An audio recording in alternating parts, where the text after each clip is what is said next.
Right then, so here's my Procat Mark III.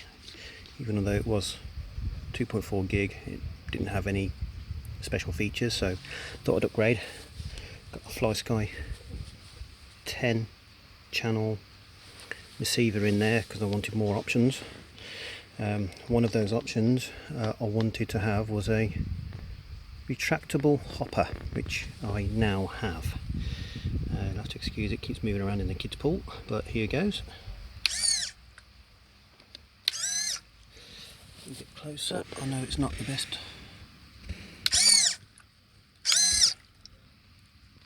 But it's functional, and it works. It works for me. You've probably noticed on the back there's these two metal things. Well, those are now my rig releases. Yes, I have two rig release, just something else I wanted to have, and they just simply work like that. That's the hopper, you idiot. Better get that right when I'm on the lake. There we go.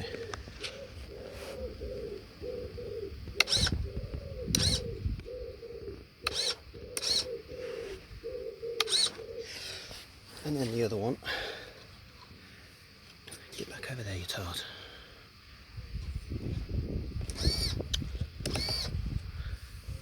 The other one is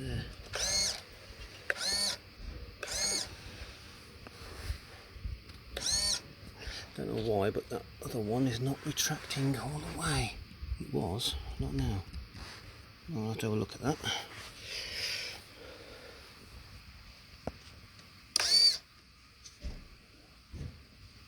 That's because it's that switch there is a stepper switch, so it does that. Just got to remember that. I just got to push it all the way down to the bottom. The other thing I can do on this is I can actually switch my main light on and off, and I can also adjust its focus to give it more of a pinpoint accuracy.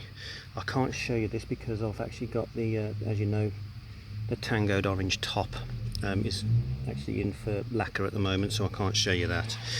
But it's operated by this switch here. You flick it on, off, and it will switch the smaller lights on, or the navigation lights on. Flick it on again and it will turn the main Cree light on, and then I can adjust the focus with this one just very slightly. I can adjust the focus, but obviously at the moment it's not connected at the moment, so clearly I can't show you that working. Yes, I have glued the servos, certainly 3 of them to well, 2 to the edge of the boat and 1 to the inside of the boat. I've glued them in there. I've never had an issue with a servo in my life, and I've flown helicopters, airplanes, I've had cars, and I've never in my life, I won't say how long, but yeah, I've never had a servo fail in my life, so I'm quite happy with servos and the servo choices. Some people say change the motors. Well, wasn't going to go into that sort of detail. Certainly too much work really for what they are in the motors. Let's just say it's not a speedboat. It is what it is. Yeah, I can maneuver it quite nicely. It maneuvers a lot better than what it used to.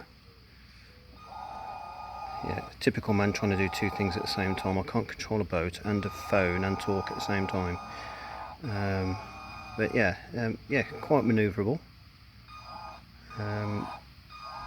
Let's just say that you know, once you're out on the lake and you're sort of like 70 meters plus, those kind of maneuvers aren't going to be as so stringent.